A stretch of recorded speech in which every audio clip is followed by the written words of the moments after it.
عبس و تولا، پیغمبر علیہ الصلوۃ والسلام نے منہ بگاڑا اور متوجہ نہ ہوئے، ان جاءہ الاعمی، اس بات سے کہ ان کے پاس اندھا شخص آیا، وما یدریک لعلہ یزکی، اور آپ کو کیا خبر شاید یہ نابینا شخص آپ کی تعلیم سے پورے طور پر سنور جاتا۔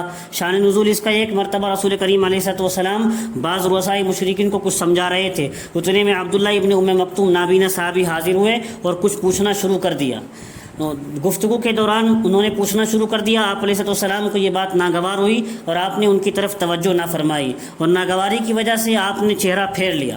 جب آپ صلی اللہ علیہ وسلم اس مجلس سے اٹھ کر گھر جانے لگے تو یہ آیت نازل ہوئی۔ اس کے بعد جب حضرت عبداللہ ابن مکتوم آپ کے پاس آتے تو آپ بڑی خاطر مدارات ان کی فرماتے، اور ان آیتوں سے یہ بھی ثابت ہوا جس شخص سے عذر یا ناواقفی کے سبب کوئی بے تمیزی صادر ہو جائے اس سے روگردانی یا ناراضی نہیں کرنی چاہیے۔ یہ صورت میں انہی نابینا شخص کا بیان ہے۔ او یذکر فتنفعہ الذکریٰ، اللہ نے فرمایا تھا آپ کو کیا خبر شاید نابینا آپ کی تعلیم سے پورے طور پر سنور جاتا یا کسی خاص امر میں نصیحت قبول کرتا، سو اس کو نصیحت کرنا کچھ نہ کچھ فائدہ پہنچاتا۔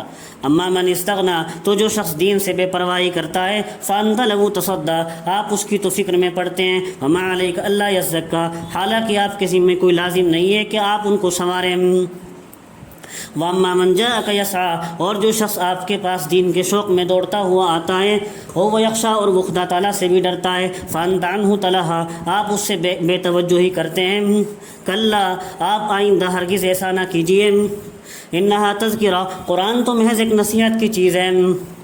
فمن شاء ذکر، سو جس کا جی چاہے اس کو قبول کر لے، فی صحف مکرمہ، وہ قرآن تو لوح محفوظ کے ایسے صحیفوں میں ہے جو عند اللہ مکرم ہے، مرفوعات مطہرہ، رفیع المکان ہے اور مقدس ہیں، بایدی سفرۃ کرام بررہ، جیسے لکھنے والے فرشتوں کے ہاتھوں میں رہتے ہیں کہ وہ خود مکرم اور نیک ہیں۔ قتل الانسان ما اکفرہ، ایسے آدمی پر اللہ تعالیٰ کی مار ہو جو ایسے تذکرے سے بھی نصیحت حاصل نہ کرے، وہ کیسا نہ شکرائے۔ من ای شیء خلقہ، وہ کیا انسان دیکھتا نہیں ہے کہ اللہ تعالیٰ نے اس کو کیسی حقیر چیز سے پیدا کیا ہے۔ آگے جواب دیا ہے من نطفہ سے، کہ نطفہ سے پیدا کیا ہے، پھر آگے اس کی کیفیت بتائی کیسے پیدا کیا ہے۔ خلقہ فقدرہ، پہلے اس کی صورت بنائی، فقدرہ، پھر اس کے اعضاء کو انداز سے بنایا۔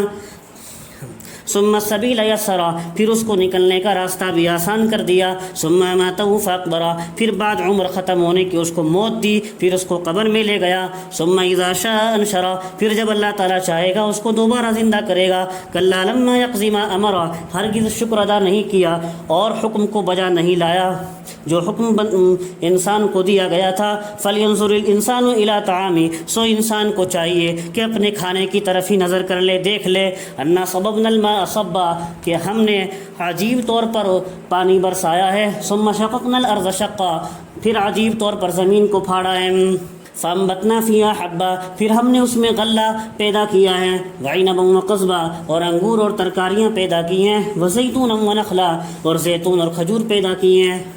وحدائق غلبا، اور گھنے باغ پیدا کیے ہیں۔ وفاکہۃ وابا، اور میوے اور چارہ پیدا کیا ہے۔ متاعا لکم ولانعامکم، ان میں سے بعض چیزیں تو تمہارے فائدے کے لیے اور بعض چیزیں تمہارے جانوروں کے فائدے کے لیے ہیں، لیکن انسان پھر بھی ناشکری اور کفر کرتے ہیں۔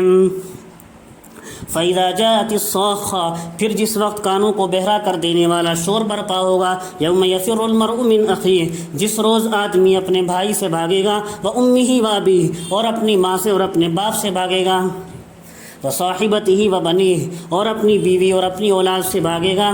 لکل امرئ منہم یومئذ شأن یغنیہ، کوئی بھی کسی کی ہمدردی نہ کرے گا، ان میں ہر شخص کو اپنا ہی ایسا مشغلہ ہوگا جو اس کو اور طرف متوجہ نہ ہونے دے گا۔ وجوہ یومئذ مسفرہ، بہت سے چہرے اس دن ایمان کی وجہ سے روشن ہوں گے۔ ضاحکۃ مستبشرہ، ہنستے ہوئے ہوں گے اور خوش ہوں گے۔